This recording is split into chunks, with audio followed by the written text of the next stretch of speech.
What's up, y'all? It's been really interesting these last few days trying to figure out, like, you know, what to talk about and what not to talk about.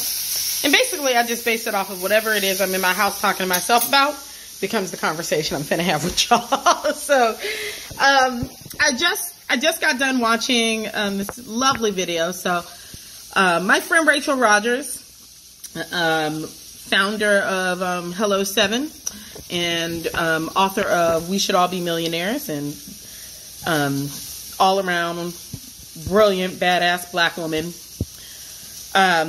recently bought a whole ass ranch on 53 acres. The house looked like it's like 7 houses put together. It's some boss, ridiculous, gorgeous, stunning, amazing shit.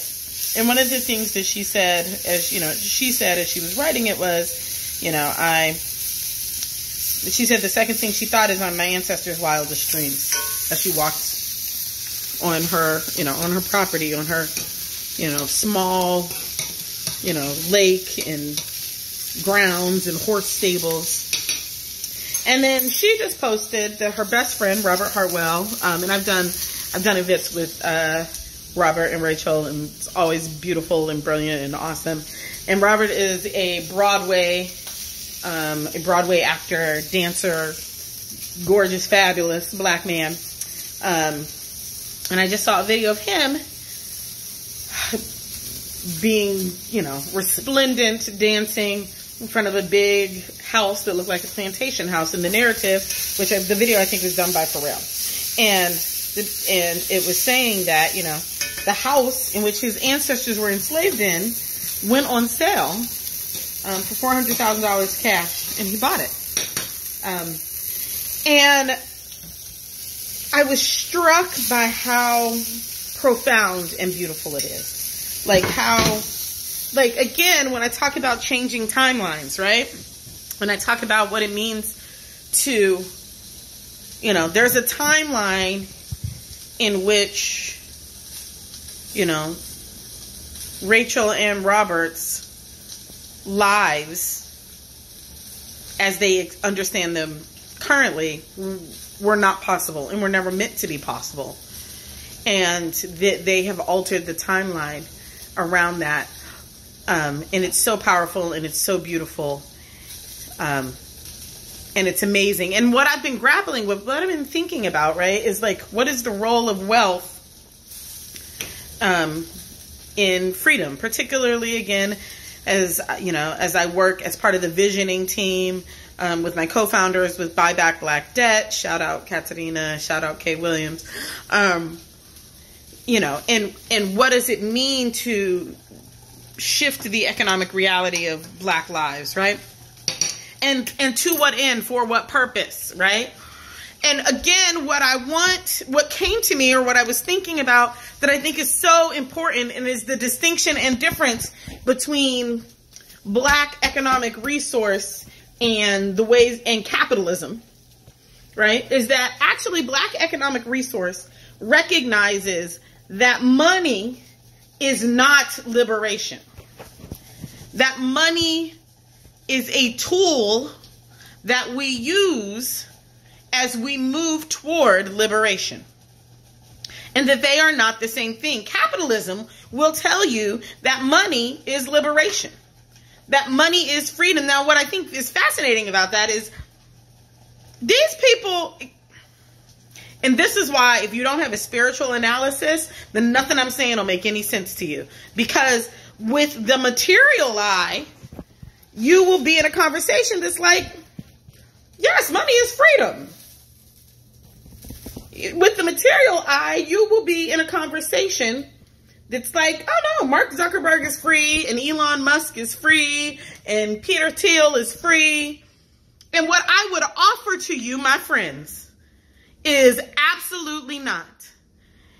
The truth of the matter is, there is not enough money you could ever give me to make me want to be Elon Musk or Peter Thiel or Mark Zuckerberg or any of these incredibly, grotesquely rich white men.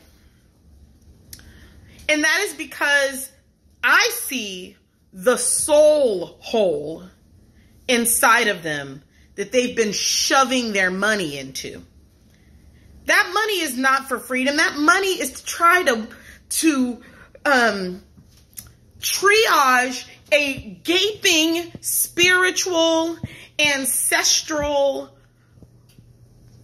generational wound that leaks out into the most toxic forms of the ways in which humans are in relationship to one another.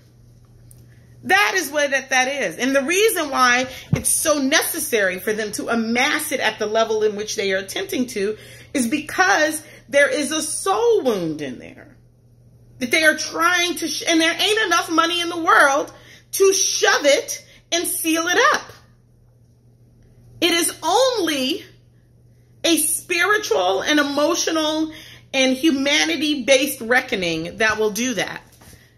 And so when you see money as a tool toward liberation, but not liberation itself, that is the shift of the paradigm of capitalism. It is, again, one of the things in the toolkit that helps us get to where we're going. The truth of the matter is, can you imagine the ancestral healing work that gets to happen when the grounds in which your people were enslaved get to be reclaimed from the experience of that enslavement?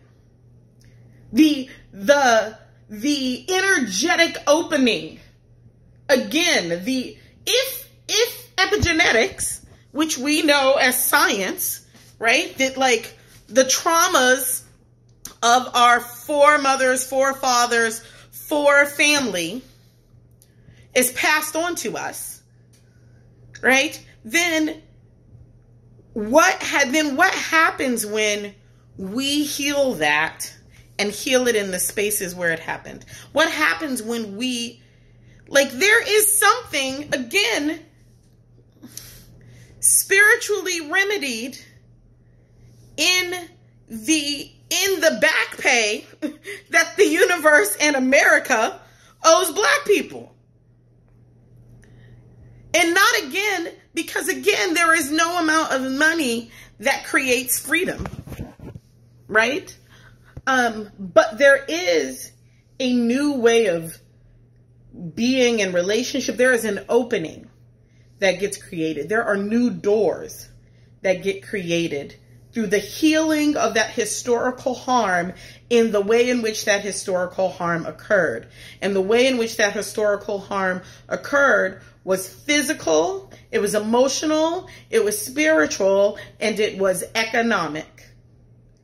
And as we remedy the economic injustice, the economic spiritual malady that was created then, we begin to clear the path to be able to see what is on the horizon of a new world outside of that harm. As long as that harm remains in our energetic field, in it individually and collectively, then that's the only thing we can live into. But when we remove that harm from our energetic field, then we actually can see the liberation it is that's on the other side of that harm. And so that's true no matter what the harm looks like, whether it's economic, whether or not it is systemic and it doesn't matter what ways it's systemic and structurally exists. When we remove that harm, when we seek to remedy that harm, we create a clearing that makes more visible the future we're interested in moving into. And so that's why reparations. That's why Black wealth. Not because capitalism. Not because I'm sexier when I'm blinged out. But because in the remedying of the economic harms done to Black people, we remove one of the obstructions that makes it impossible for us to collectively as humanity see the liberatory future that we want to move into. All right. Go clear a Black person's debt. Word.